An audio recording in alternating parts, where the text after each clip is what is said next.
ইমাম বুখারী রাহমাতুল্লাহি আলাইহির মা 3 মাস পর্যন্ত নামাজে আল্লাহর কাছে কাঁদতে থাকেন আর দোয়া করতে থাকেন।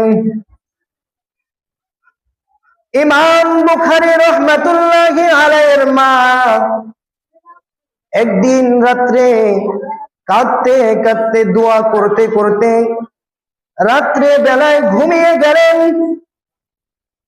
ঘুমের মধ্যে স্বপ্নে দেখেন হযরত ইব্রাহিম আলাইহিস সালাতু ওয়াস সালাম স্বপ্নের মধ্যে এসে ইমাম বুখারীর মাকে বলছেন,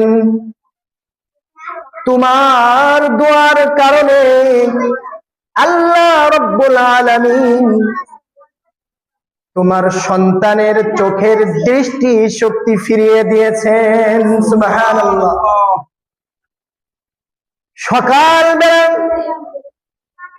ঘুম থেকে উঠে ইমাম বুখারীর মা ইমাম বুখারী রাহমাতুল্লাহি আলাইহির কাছে গেছেন। যাওয়ার সাথে সাথে বুখারী রাহমাতুল্লাহি আলাইহি মাকে বলেন, মা,